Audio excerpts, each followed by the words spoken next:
Hi, I am Dr. Rae Villebrun, and I'm a member of the Turtle Mountain Band of Chippewa Indians from Belcourt, North Dakota. Hi, I am Dr. Misty Wilkie, and I am also a member of the Turtle Mountain Band of Chippewa Indians and a current associate professor at Bemidji State University in the nursing department and the director of the Niganawenimaanaanig program. And I'm the superintendent principal for the Floodwood School District. I graduated from Bemidji State University in 1994 with a degree in elementary education, and I graduated in 2003 with a master's degree in educational administration. And I earned my Bachelor of Science in Nursing degree from Bemidji State University in 2001. I'm the big sister. She's the little sister. Rae and I are both graduates or alum of Bemidji State University, both earned our undergraduates here and went on to earn doctoral degrees and are both working in education. She in K-12 and me in higher education. We've always had, I think, similar ideas of what we wanted to do.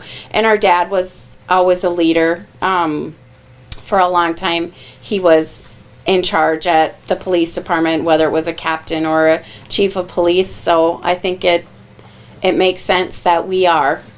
And we're both strong-willed and outspoken about what we believe and what we want. I'm proud of our heritage and our culture, and so I want to be a role model for other minority students to show, you know what, we grew up on some of the poorest reservations there are and saw some really horrible things and somehow, managed to overcome those barriers with, our family support and our parents. And I just want other students and other minority students in particular to realize that whatever they dream, they can accomplish. And so a lot of the things that I do, that's where it comes from, is I want to be somebody that others can look up to. There is something about being an American Indian that is special, and that it really does define who we are and what we do. And sometimes you don't recognize that right away. And I don't think I did, because it was just who I was. It wasn't until I was put in a position to have to defend that I recognized there was a difference. I wasn't just like everybody else. There was a difference, but it was a good difference. It's a huge deal when we get to this point, and all we want to do is support and recognize the efforts that it takes to get there, because even if we're men, it looks completely different than if you're a woman. Completely different, because not only do you have to fight for the women part, but you're also fighting for the American Indian part. Like, it's a huge deal. Mm-hmm.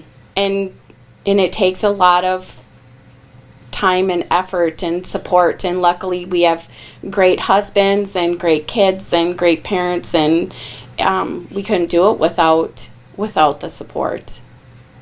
Well, and I think that's one of the reasons that my position as the Niganawenimaanaanig director is so important, is American Indians have a lot of unique barriers and challenges to succeeding in school. With just graduating from high school, number one, with a high rate of dropouts for Bureau of Indian Education schools, so to even have an American Indian student in college, at any college, is a success. That alone is a success. And then you look at the financial barriers, the education barriers. Do they come from a family that has college education? Do they have parents that have experience with college and university systems? If they don't, that's another barrier. How do they even navigate that? How do they register for classes, for financial aid? The family commitment is huge. If you have a death in the family, just supporting the nursing students through some of these things, or if they're having issues at home, how do you help get them the right resources to provide them the support that they need, and just to be a cheerleader for them, to say, you know, you can do this, because sometimes it can be self-deprecating. You don't think you're smart enough, you're not good enough, and having that person to say you can do this, and to be a cheerleader, and then for them to be able to see that in themselves, because that has been really important for me in several stages of my education, is to have faculty that say, yeah, you can earn your PhD, when I myself really didn't think I could. Well, and the same goes in the K-12 system. The other day I was in a classroom, and one of the little girls said that one of the other boys called her a res rat, and I said, he did? He called you a res rat? I said, did you know that I'm a res rat? I grew up on the reservation too. And I looked at the boy and I said, one, that's not a nice thing to say, but two, there's nothing wrong with growing up on the reservation. And so I wanted her to know that you could be anything you want, go anywhere you want, and come from the reservation. That has no bearing on what your life goals are going to be, because look where I am, and I grew up on the reservation just like you did. It brings a great sense of pride. You know, I think of the voting issues in North Dakota that's happening on the reservations now, with them having to have residential addresses. And it's very easy for people from the outside to say, well, just follow the rules. You knew the rules. But if you've never been on the reservation and you don't know that people don't have residential addresses, there aren't fire numbers on everybody's houses. It's if it was that easy, it would have already been done. And to see the people rise up to the occasion and say, if this is the barrier you want to put in our place, we accept the challenge.